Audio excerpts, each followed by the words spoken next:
All right, good morning, everybody. My name is Chris Carr. I'm your host. This is Black Land Ownership. We are starting a new podcast series, and we are speaking with various people from around the country about land rights, trusts, funding, agriculture, architecture, design, to try to centralize this information. So I have a special guest today. Please introduce yourself. Hi, thanks for having me, Chris. I'm Jim Oldham. I'm the Executive Director of Equity Trust. We're based in Massachusetts, but we work around the country with communities on various issues around community land, community use and control of land. For people that don't know, what is Equity Trust? We're a nonprofit dedicated to the dedicated to land reform, dedicated to making to the proposition that land is a finite resource that belongs to us all, not just those of us who are here now, but those who are going to come behind us, and that it should be available to meet the needs of our communities, of all the people in our communities, and it should be treated with the understanding that it is the basis for support of life on Earth, not just human life. And so we have to treat it with respect and with care, and we have to share access and rights in a just and appropriate way. What led you to this work? Well, I personally came to this. Equity Trust has been doing this work for 30 years, and I've been the director for the last 10, so last third of the organization's period. And I had been doing work with similar themes, working in Latin America and Ecuador, and partner with a small nonprofit there that partnered with indigenous peoples in Ecuador, primarily in the rainforest, but later working nationally in Ecuador as well. And so this was a way to bring some of the same kind of thinking and rethinking about land and community and relationships home closer to where I personally live and the communities I'm part of. So in practice, what does this look like? What are some of the things that you all are pushing towards? And how does that look? Sure. So Equity Trust was started 30 years ago by people who had been working in a variety of interwoven movements and efforts. But one of the key places that the Equity Trust founders had come out of was community land trusts. And I can talk more about community land trusts, but just briefly, community land trusts are democratically controlled, community-based organizations that seek to acquire land and provide a land base where in particular, affordable housing, but housing and other community businesses and agriculture can all take place on this land. So community land trusts are nonprofit organizations, typically with a grassroots community membership organization that with representation on the board of the community that then acquire land and use it to make these different things available. So people can own houses on the land trust land, they can develop businesses on the land trust land and have private use of it, but collective community ownership of that base land underneath. And so the founders of Equity Trust had been leaders in developing that concept. What Equity Trust has done during most of our history, we've taken that same concept and begun applying it to protecting land, in particular for agriculture, farmland, and making sure that farms are protected and kept accessible and affordable to farmers, and in a way that the farms can continue to serve the communities around them. And it's important because what we've seen is the to have a healthy food system, you really need to produce food close to where people live. Right. And you need to be able to produce food that's affordable for everybody to be able to produce. But it's precisely where we live, the cities and the suburban areas surrounding the cities, where land prices keep going up and up and up. And so figuring out how to keep farmland in those areas first from turning into new housing developments or from turning into strip malls. And then secondly, if you can protect them from being developed, you still have to figure out how to protect them from being bought up as private estates by a non-farmer. Right. A banker, an investor, an attorney who's got more money than your average farmer can pay more for that land. So how do you keep that land? How do you figure out what do we need to do to keep that land accessible to the people who can actually grow the food for their communities? Right. It's starting with an idea of possibly decentralizing distribution channels in a certain way. Where I grew up, you very rarely had farm to table relationships. You very rarely had CSAs that were on a large scale. If we wanted groceries, we had to go to Safeway, or when I lived in Atlanta, Kroger or Publix. And the food you're getting isn't from your area. You might be, getting some of your produce from Venezuela, some of your produce from California, some from Florida. And so then if you were a farmer in Georgia, it's not like you could then go to Publix and say, hey, can you put my celery in your produce section? There's a distribution chain that kind of functions outside of these local farmers. So you all are helping to establish local, I think, like sustainable and accessible development of farming and food access. Well, that's a really good point, because actually that and I think it was that driving urge. I think what I would say is we're trying to support that. Okay. So Equity Trust was born in the 1990s, just as CSA farming that you're talking about was getting off the ground. The early CSA farmers had this vision, exactly what you're saying, direct to consumer, healthier vegetables. How can I don't want to be part of this food system where I'm, growing, 50 acres of potatoes and just shipping them off someplace or something like that. I want to know my customers. I want to ensure that they get good food, all these things. So these farmers were out there and they were inventing community supported agriculture, and they were inventing farm to table, and they were doing all this stuff. And then they were calling Equity Trust and saying, we're losing our land. I've been leasing this land. I've invested in building organic soil on this land, sort of using organic methods to really make the land healthy and produce really good food. But I don't own this land. And now the owner is going to sell it. Right. And I can't afford it because the price is too high. And that's when Equity Trust began saying, well, we know, because the people who started it had worked in figuring out how to do community land trusts for affordable housing, how to protect land. We know, we have tools. There are tools that we can apply to this. And so what we began doing was developing, essentially Equity Trust developed a couple different strategies for how to partner with the farmer, with their community that they're serving, to not only acquire the farmland for them, but to protect it so that farm will always be a working farm.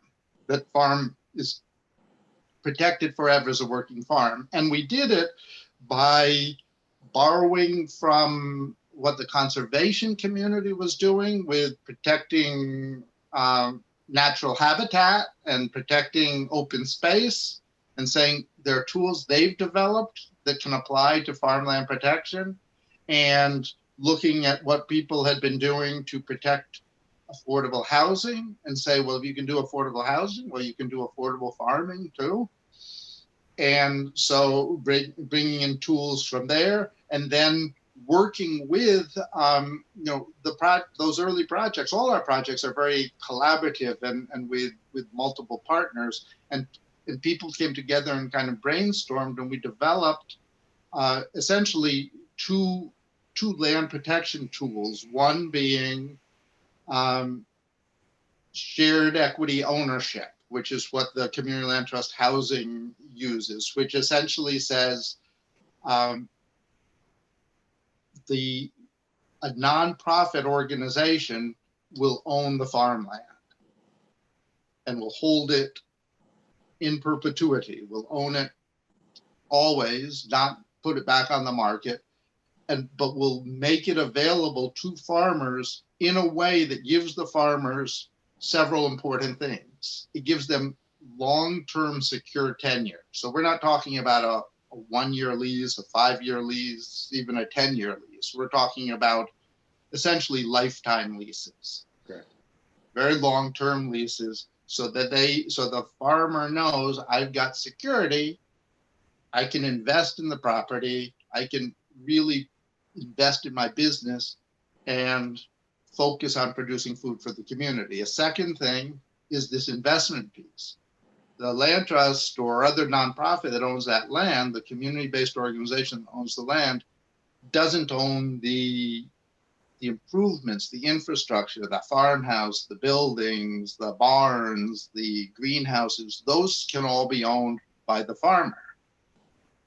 And so with the farmer owning, so the farmer knows what they need, can invest in that. They don't have to pay the cost of the land because that's owned by the community through nonprofits. So the farmer instead focuses on building their business, investing in their business, investing the necessary farm infrastructure to build the best farm possible.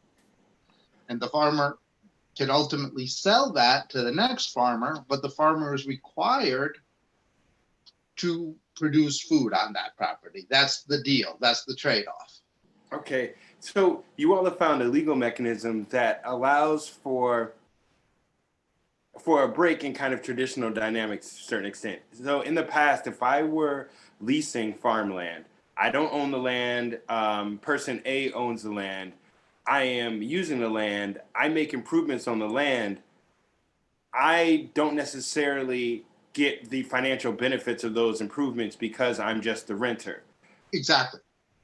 In this case, you all have established an owner base of the land is owned by said entity, but that entity has already agreed that the improvements made on the land or the buildings made or the business run on the land is owned by the person leasing and can be sold or is their property to do what they would like.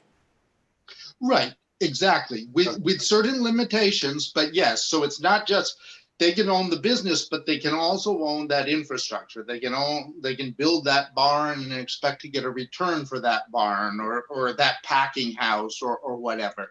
There are limits. There are price limits. There are limits on what they can build that are built into the lease and are negotiated. And there are limits on how that will be valued when it comes time for them to transfer to the next farmer. So it's not totally in their control and they don't have total free reign, but they have that ability to make an investment with the confidence that if it's a farm related investment, they'll get that investment or as much as anyone could expect from that kind of investment back. And how is this kind of moving slightly differently than traditional views of property ownership? It seems like when I was speaking to lawyers, they advise against joint ownership. You know, they may say a partnership, or you may have like a LLC with 3 executors or something. but they really advise against collective ownership. Yet, for folks that don't have a lot of capital or that aren't from a family background of having a lot of land already, the only way we could own would be to work collectively. So how do you see that working? How do you see people navigating that difficulty? So maybe it's worth stepping back a minute, stepping back further, because I think part of the answer to that is there are effective, successful forms of joint ownership, and there are messy, risky forms of joint ownership. So I think that the advice you may have heard from attorneys is there are like 5 people just going in and each pooling their money and buying a piece of property and putting all their names on the title is different from the kinds of things that we structure. Okay. So, but step back for a second. The way we own land currently in our society is an anomaly in some sense. It's this Western capitalist form of treating land as a commodity that can be privately owned and bought and sold is unusual. No cultures, including European culture, had this as their traditional approach. So it's the story of the European conquest of the Americas and the stealing of the indigenous lands is striking example of this, where we not only came in, people were killed, there was genocide practiced, but and then we impose these very alien ideas of land ownership on the cultures that were dominated by the European conquest. But that had been done in Europe too, with the enclosures where common lands were privatized. There was a real political fight, and the people who had common ownership lost that fight to privatization. And my understanding, and from some things I've read recently, it was the same experience for African Americans, who not only were brought here against their will under slavery, but were also introduced to this approach to land ownership that was alien to the African cultures where they came from.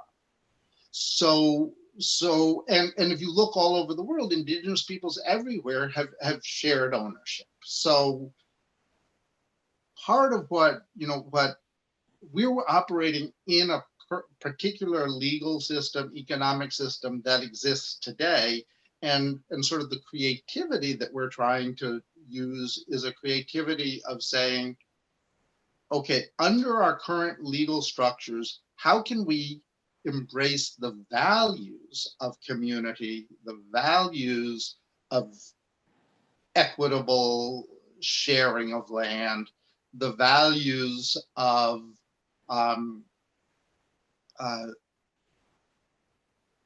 thinking multi-generationally, many of those things that are traditional in pretty much all cultures, but have been lost a little bit. And interestingly for me, one of the things we talk about is how in our legal system, the rights, land rights, can be thought of as kind of a bundle of rights. We talk about a bundle of sticks. And it's interesting because to me, this is so typical of the modern mindset. Everything's divisible. Like, rather than thinking about the land holistically, we think about all the pieces. And so the oil companies, they want the minerals under the ground. They don't care about other parts, but they want the right to the land. The electric company wants the right to cross your land with their power lines, so they want a right of access. And so we're able, under our current legal system, to take all these sticks, all these different pieces, and divide them up. And you can have one stick, and I can have 3 sticks and someone else can have other sticks. So we're doing it all the time in our legal system, that the big box store, they don't own the land under the store. They lease the land, but they have the right to occupy the land, and the right to build on the land, and the right to run their business on the land. So we pull them apart. So if we think creatively about these bundle of rights, we can use it, instead of using it in a way that cuts up and damages the land or cuts up and damages the community, we can think about it as a way of how do we distribute these rights in a way that that is healing and is thinking long term about how to serve the community and how to serve society. So what this, so coming back finally to where we started, the ownership models we do, what it does is, it's not sort of an amorphous joint ownership, which is risky, but rather it's a careful allocation of rights and responsibilities. Right. So rather than it's not 5 people owning everything together. It's, we agree that the land trust or the community-based nonprofit organization will have the right of ownership of the land. And they'll be allowed to make certain rules about how the land can be used. But then they will give, via a lease, through a long-term lease, they'll give to a private individual or group of individuals, they'll give the right to use that land for a certain set of purposes. And if your landowning organization is truly community-based and community controlled through its own legal governance structure, we can make sure that it sets the right priorities for how this land should be used. So it might say, this land is here for agricultural use. We expect you to grow food on the land. It might say to the farmer, we want to see a certain percentage of that food sold in this community. We don't want it all shipped out of the community. It might say we want you to practice certain kinds of sustainable types of agriculture, or we might want you to not use certain chemicals or certain approaches to agriculture. We might want you to provide community access to the land for educational programs or whatever. They can do all of these things and put that into the lease agreements. But they can also give the private individual, or individuals, they can give the farmers certain rights, those rights of ownership. So the farmer can have the right to develop the infrastructure on the land and to sell it when they're done with it. Okay. Now, how do you all identify either lands to purchase, invest in, own, and how do you find possible leasees or people that need to use the land? So we don't initiate our projects. Our projects, and we don't ourselves, we have a handful of properties ourselves, but that's not our primary goal. So Equity Trust is promoting the idea of this different way of dealing with land. And people have come to us and said, so a farmer would contact Equity Trust, or a CSA member might contact Equity Trust and say, here, we have this challenge, we have this need, we're trying to acquire this land. How can we do it? Can we help it? So we work in partnership with others to create these, to develop a plan. So it might be, and every project is different. So in one case, a farmer might call and say, I'm losing my land, I'm looking for more land, can you help me? And so we'll work with them, help them find local partners, local organizations that they can work with, help them work with their CSA members, perhaps to raise money they need to raise, and think about how do we put together a structure that will not only help this farmer right now, but will create a resource that will last through generations. And we might do it through this shared equity ownership that I just described. We might do it through a conservation easement on the property, which I can talk about. But it depends on what the farmer, their customers, their community, what they want, and what local partners we can find for them to work with, a local nonprofit, and what everybody feels comfortable with, what ownership models work for them. In another case, we were contacted a number of years ago by people in a community where two farms had kind of gone out of business and were going to be put on the market. There was some of it might have been developed, and the community said, we need a local farm. And so again, they did the fundraising. They went out and figured out how to raise some money, but we helped them figure out how to structure the long-term stewardship of that land. And once they were able to get the land, then they went out and they actually looked for farmers. They advertised, they had a request for proposal, and they brought the farmers. So sometimes a farmer starts it, sometimes a farmer is brought in later. Sometimes the community starts it, sometimes people have to go out and get the community interested. So it really depends. But we're not going out and saying we're going to protect this property or we're going to protect that property. Okay. And if someone were interested in starting an entity like you all, how do you all sustain yourselves financially? I assume you have expenditures or you have a budget. How does a trust or organization such as yourself that assists communities stay economically viable? That's a good question. I mean, so we're a nonprofit organization, and we rely on charitable giving. We get donations from individuals. A lot of our support comes from private individuals. We get grant funding as well. So we reach out to foundations, philanthropic foundations, and seek grants for our work. We also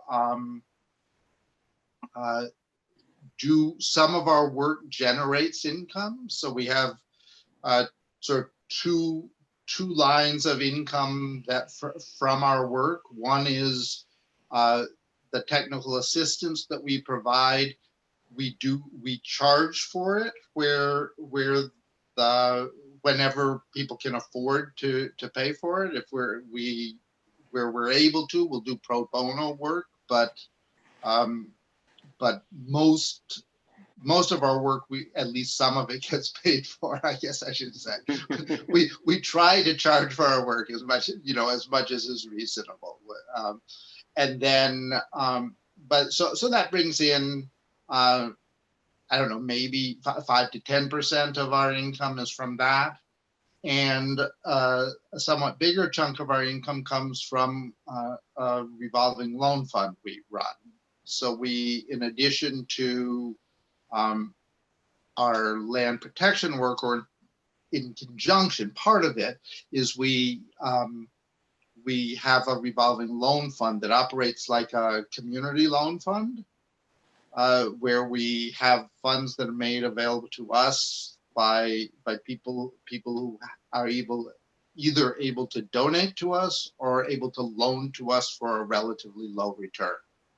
Right. So people make loans to us, and then we make loans to a variety of community-based projects, supporting affordable housing, supporting farms, supporting nonprofit organizations and cooperative, community-based cooperatives as well. So supporting, above all, land access, but also control and access of other types of resources. Okay.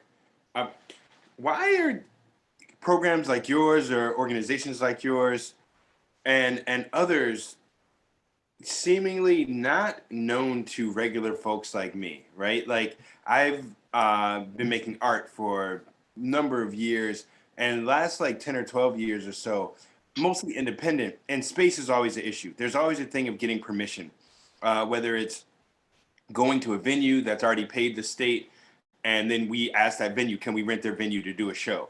Or if we want to start our own venue, we have to either find a building owner that lets us create a venue, but we still have to ask permission from the state to get licensing. There's always this issue of space. And it wasn't until I went traveling through Colorado and California and Texas where I was like, whoa, there's so much space out here. Who owns all this stuff? And I started thinking more about land ownership on a larger scale. Um, and as I did research, I was like, wait, there are all these opportunities and all these other programs and all these ways that people use space that are different than what I'm seeing and hearing all the time. Why is there this gap in information availability? I, th- I I don't know the answer, right? I think that there's I mean, I'm glad you're doing a podcast so that we can push against it. I think, it's the dominant system is what's most visible. I mean, you were talking earlier about uh, how how growing up, and I had the same experience. You went to the grocery store and you got those California tomatoes and those Florida oranges and the Mexican produce and what have you. The Why don't more people know about the CSA opportunities? Why don't more people know about community land trusts? Because they're not what's dominant in our society. Right. And it's and the media too. The media has its dominant flow, so that's where the information is. I'm not being interviewed on CNN. I'm being Not interviewed. yet. We're getting you there. So yeah, I think we all have to work to challenge this, to spread the word and spread these ideas. And I think our work is very small, a very small piece of what's going on, but so many cities in this country now have, cities and smaller communities have community land trusts. And these community land trusts, some are very small and maybe have protected 12 homes, but some of them, Dudley Street Neighborhood Initiative in Roxbury, or the land trust up in Burlington, Vermont, or in Delray, Florida, or Houston. There are land trusts that are acquiring land and holding it on behalf of the community, and many of them are doing, I don't know about art spaces, but community spaces of different kinds, not just housing. So these are exciting opportunities, and I think that once you begin tapping into them, then you can learn about more of them. But I think you're right that a huge limitation of this work is the failure to reach more people. Right. When we first started looking into us like purchasing land, almost everyone who heard that we wanted to look at land outside of New York City, they were like, "Oh, so you want to start a farm?" And we were like, "Well, we would like to be able to grow things, but we'll be going back and forth. We won't be able to actually sustain a farm ourselves." And people were like, "Oh, so what are you going to do with the land?" And a part of us is the point of like to not do things with it, to like buy it so that it's not being used like a resource until it's extinguished, but that we would like to conserve. We'd like to keep trees. And if there isn't a huge clearing, we don't want to have to clear half of the property in order to start growing soybeans. Or we don't want to have to bring in mechanical, like machinery or things that would then put heavy metals or into the soil or do things that could possibly damage local environments. But people were really confused. Like, what do you mean you buy land and not do something with it? How will you pay the taxes? How will you manage the upkeep? And so what are some of the ways that you've seen people use land in a non-traditional sense? I know there's like mixed, like agricultural, forestry, conservation. What are some examples like that? So our work is more, we work primarily with working lands, with ag lands, and my skill area is much more around sort of how to put together these relationships and these agreements than it is the actual sort of land use. I'm not a farmer. I'm certainly not an agroforestry person. So you're asking me questions about things I honestly don't have a lot of experience with. But there are some really exciting things people are doing around, trying to do more ecological approaches to food, putting in perennial crops, planting nut trees and other perennial crops, doing more forest harvesting of um, mushrooms and Right. things like that. Even some, ecologically appropriate grazing of animals within forests. Pigs or some animals can be raised that way.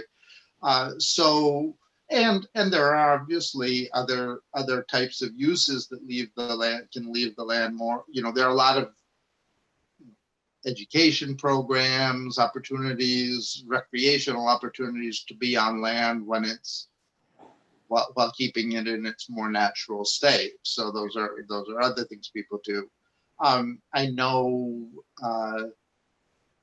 some of the people who work with the heirs property, some of the trying to help families of African American descent sort of preserve property that's been um, over the generations gained more of a broader number of landowners. The titles kind of dissipate, and so along with straightening out the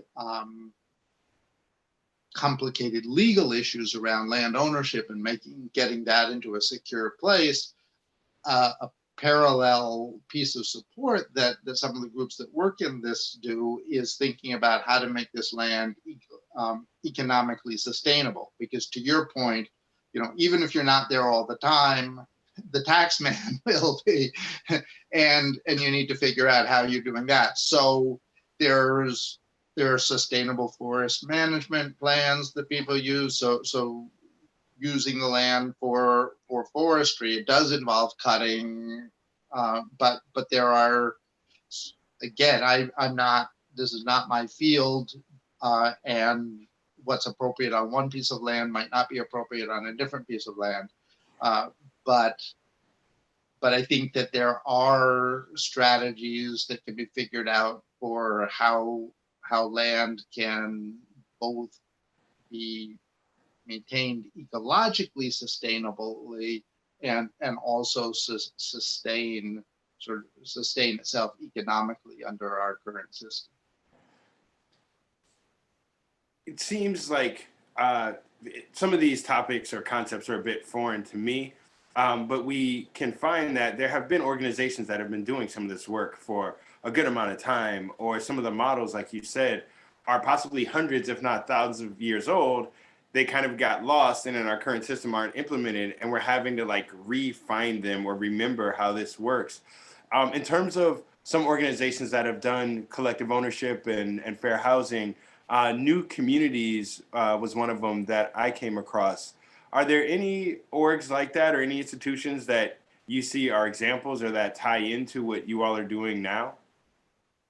There's a lot. New Communities is a great example because it, down in Georgia, came out of the civil rights movement, and it eventually went bankrupt, but then was recreated with funds from the lawsuit against the USDA, and so New Communities Incorporated exists now. But that effort back in the in the 60s and 70s was, you know, was where many of the ideas that then inspired the community land trusts that I've been talking about were born. And so you have around the country a large number of community land trusts. And, you know, I mentioned a moment ago the Dudley Street Neighborhood Initiative. So that's just one, but there's land trusts in let's see, well, I mentioned Delray, Florida as well, and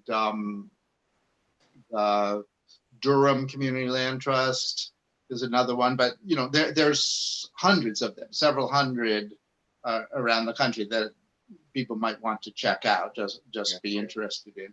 But other things you mentioned, so what are ideas that are, you know, ancestral ideas, ancient, long-term ideas that are sort of getting readdressed? So Native American groups and tribes have been at the forefront of taking the idea. We have the conservation easement, which protects lands for conservation. There's a concept called a cultural easement. So the Native Lands Conservancy here on the East Coast, where I am in Massachusetts, the Native Lands Conservancy on Cape Cod has been a leader of it. I believe a number of organizations and tribes in the West have used this.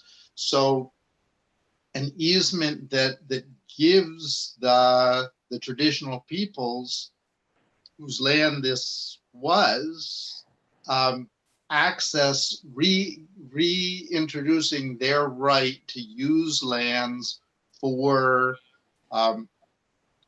collecting food and medicine, for ceremonies of different sorts, for gathering resources. So that's an idea that I'm very intrigued with. I'm still learning about, but it's an idea that it's a piece, a step toward addressing the land theft history of our country. So that's one thing. I've talked a lot about community land trusts, a new concept that, again, another one that I'm trying to learn about that I haven't worked with myself, but out in California, the Sustainable Economies Law Center is promoting an idea called a permanent real estate cooperative, and it's another variation on how do we structure democratically controlled community ownership of land and real estate in a way that the community can collectively pool resources, identify land and real estate needs, and provide the spaces that we need, whether it's for agriculture or art or education or housing. It doesn't matter. So that's another. Again, I see that as a tool that's trying to say, well, it's drawing from real estate investment law. Right. So it's drawing on these tools that are very much part of our capitalist system, but it's driven with a very different social and moral vision for what land is about. Right. So theoretically, in a free market, a person could choose to purposely not engage in the market in a way. So like one of the advantages of a free market is a person could say, I'm going to choose to use my property in this fashion and work with 10 or 12 other people. It's just learning the parameters of that, or learning how to make that work with the contemporary kind of structural organizational dynamic that has to account for how property is owned and how it starts off being so individual, I think. Without getting too deep into it, and it's definitely not my area of expertise, I'm coming to understand more this idea of ownership is not quite as simple as we think. Like, we've grown up in it in America, but in talking to some of the kids at the high school, some of the students at the high school where I volunteer and work, I was like, what is ownership? How do you own anything? And what enforces that ownership? And you watch them start sorting out. It's like, do you own your own body? Can you do whatever you want with it? You're legally not allowed to own another human, but do you own yourself? With land, is it a property or an object? Because it's not like I fashioned it. Like, in a way, I could view it like, well, somebody made this pen. Now they took other resources, and we have to sort out how they got that. But they make the pen, they somehow own it. Like, it's theirs. But the land wasn't made by anybody. The earth was here. And like you said, with the indigenous communities, there was this unfair practice of imposition, genocide, murder, theft. How is any of the land ownership legitimate? That's a really good question. Yeah. And so it opens up these huge legal questions that I can't even start to understand, like property law and the differences in and what this means for folks. It seems so like heady. How do we make it more accessible for people that, again, like me, I make art. I'm not in real estate. I'm not in finance. I'm not a lawyer. This seems like a lot to try to approach. Yeah, I think it is, but I think that people, I think what you just said shows that, there's two pieces. There's our sense of what's right, which every human being has, what feels right to you, what ought to be. Right. And then there's our understanding of what is. And the former we can all arrive at. Like you, with your conversation with your students, I'm sure every one of them will come to their own sort of moral conclusions about what's right and wrong to do with my body, with someone else's body, with this object, with that land, and we can discuss and negotiate, what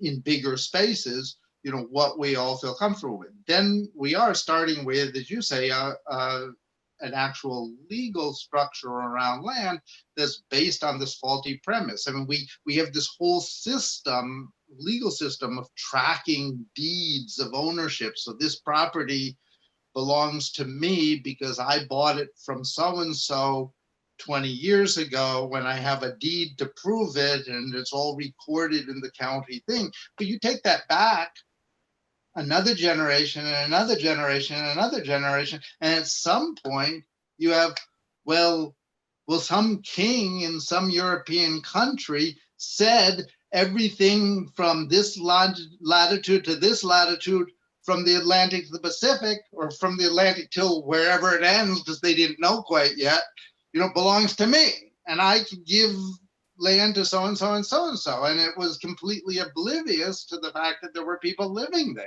and using that land. Right. So, but our legal system accepts that deed I hold, despite the faulty logic, despite the criminal history that undermines it. So what do we do here? So what I think, the way I would answer the question, well, how do we approach it? I don't think we should be scared away from the complexities of real estate law. I think what we start with is, like you say, a group of people get together and say, we want to approach land differently.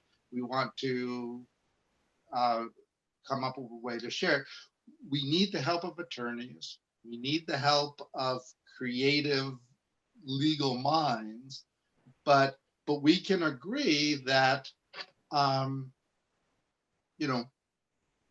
we want, here's a city block, and a group of us in the community want to come together. We want to acquire this city block, and we want to agree that the long-term vision for this city block will be something that we all get a voice in.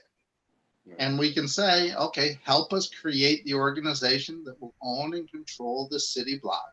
But we can also agree that the people who live in the houses in that city block have a right to, don't want to be displaced because the neighbors suddenly changed their mind one day, or so that we're, once we start managing that city block, we can come up with a set of rules that we're going to give people. We're going to use 3/4 of it for housing, and the people in that housing will have certain rights, and they'll have security, and they'll have other things, and that the other third of it that's not for, or the other quarter of it that's not for housing, we're going to collectively decide what's going to go there. But if we decide we want a business, well, the business owner is going to have some rights, and we can talk about, and again, so that gets back to that, you and your students can talk about that.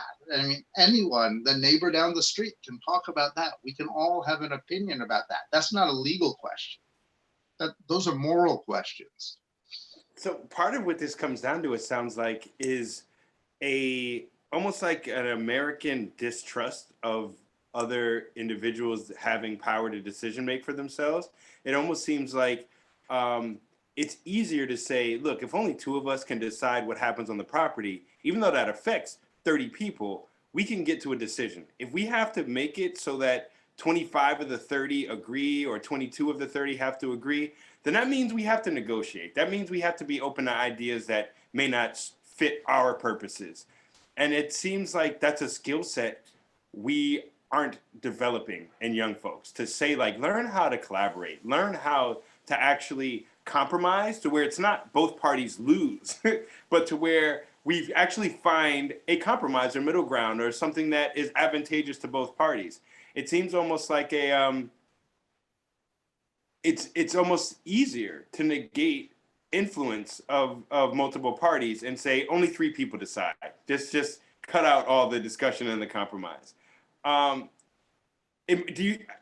What's your take on that? Am I kind of like oversimplifying, or? I think there's a lot of that going on. Yeah, I think that, I mean, we all think, at some level, it's very easy to fall into that, to say, oh, who wants to go to another meeting with a whole, and sit through all that. But I think that, I mean, it is challenging to do things collectively. But again, I think there are things that can make that easier. Right. So, for example, not trying, looking for models that have already worked and saying, what can we copy, so we don't have to invent everything. And but that we can, whatever, this community land trust model, or this permanent real estate cooperative model, are there things that people are doing that we could say, okay, we're going to start with that structure, we're going to look at it, we'll talk about it, and we'll make sure, okay, we're comfortable with that structure. And then that sort of says, okay, well, then where do we want to focus? So what are the things that we need to discuss and decide about that, beyond sort of a basic structure?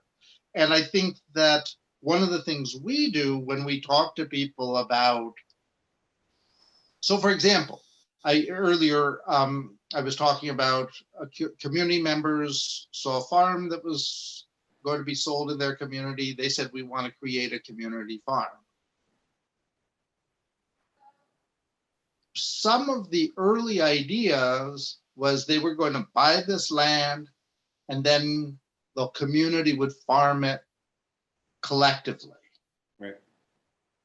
And we talked to them a lot about this, and there was a lot of back and forth. And we said, are you sure this is a suburban community where people go daily to their jobs and so on?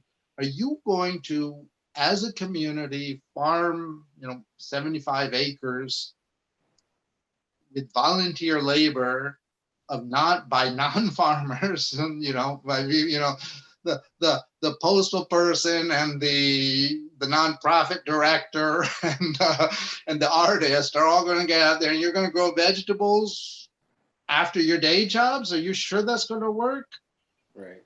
In the end, with more discussion, it was agreed that there would be community gardens, a section of community gardens, so anyone who wanted to could have land to grow for themselves or grow and donate to the food bank or whatever they wanted to do. Anyone who wanted to get their hands dirty would have space to do that. But the bulk of the land would be made available by lease to a professional full-time farmer who would commit to growing food and selling a big percentage of it in the local community, who would commit to making some of it available to the food bank, who would commit to using sustainable practices. So what I'm getting at, and how that relates to your question, is we can make the decision that some things don't need to be decided by all of us. But we all need to be able to say, everybody who's affected needs to be able to say, what are the things that we're comfortable letting go of? Right. So before we decide to let somebody put a store into our city block and so on, we want to hear from everybody, what kind of a store do we want? And what kind of products do they want to see? We don't necessarily need to be involved for the next 20 years arguing about what should be in aisle 3 of that store, as long as we've established at the front end that this store isn't going to be, is going to be selling things the community wants to buy for prices that the community feels comfortable with, that is going to be meeting community needs if it's on community land. And the same thing with that farm. We don't need to I don't need to come home from my job and go over there and look at the planting schedule for next year. I can trust the farmer to do that because the farmer's committed up front to doing certain things that the community asked for. Right. That makes a lot of sense. Before we head out, are there any things that you would want to make sure we address, or is there any kind of element of your program that you'd want to make sure people are aware of that we haven't touched on yet? I don't think I have anything left. You've given me a lot of time, and I feel like I've been able to say a lot. I welcome people to check out our webpage, equitytrust.org. No, this has been fun. I appreciate the chance to do it. And if you don't have any more questions for me, we can wrap it up. Well, for folks that may wonder, is your background law? Is your background agriculture? What were you doing prior to being a director? So my background is a little bit mixed. I actually, when I studied sciences, I was interested in appropriate technology, small scale technology that could be useful for economic development in the poorer parts of the world, and ended up focusing interestingly on fish farming. So I did some work with aquaculture. That led me to, but throughout my work, although I was studying sciences, my work was heavily influenced and thinking about the social sciences, thinking about economics and social relations. So science in society, not pure science, whatever that means. But that work was what led me to the work that I said at the beginning that I had done in Ecuador, and connected me with indigenous communities in Ecuador. And that gave me more, that was interesting to me because through a colleague who wasn't, I'm not an attorney, through a colleague in Ecuador who is an excellent attorney, I got introduced to a lot of sort of rethinking the legal system there and using, trying to tap into, bring traditional concepts of land into Ecuadorian law and Ecuadorian constitution and so on. So then when I had the opportunity to work at Equity Trust, I was very interested. I had known something about land trusts and land, but I really wasn't that familiar with it. And so the 10 years with Equity Trust has been a really exciting learning experience for me. And although I don't have legal training, I spent a lot of time on these very specific kind of legal questions, and I've had the opportunity to work with some really smart attorneys who and see these models that have been developed and get familiar with them. So that's kind of for me, it's like puzzles. It's like logic problems at some level. Yeah, that's fascinating. I think I want to try to humanize this for people. There's a certain amount of distance when it comes to some of these topics, or when I go online and I look at some of these organizations or institutions, I have no idea like the human component of it. And some of my friends, as I've spoken to them, are like, man, you're talking about this rural land stuff, or you're talking about these projects. I'm a teacher. I'm a janitor. I'm so far removed from being a farmer, being a scientist, being in finance, or understanding how you get capital up. I'm so far from understanding mortgages, or understanding perk tests and architecture, and I've been trying to, I guess, show people that like not everyone comes from a singular background and ends up here. And that you may have started out doing aquaponics, or you may have started out being interested in economics, and you end up in this land issue. So I think it's really fascinating how we all wind up where we are. Yep. Yeah, life story is always interesting to look back at, right? The road you came on. Yeah. So I really appreciate you joining us. Again, could you tell everyone your name and the best way to find your organization? Okay, sure. So Jim Oldham, I'm director at Equity Trust. So equitytrust.org is our webpage. And yeah, hope people check us out, find out about our loan fund and our farm protection work. And again, thank you so much. I appreciate the time. Yeah, thank you. Again, this has been Just for My People, the Black Land Ownership version. Yeah, the sweatshirt. My name is Chris Carr, your host, and I'd like to thank our wonderful guest, Jim Oldham. You're wonderful, and you enjoy your day. Same to you. Thanks. All right. Take care. Yeah.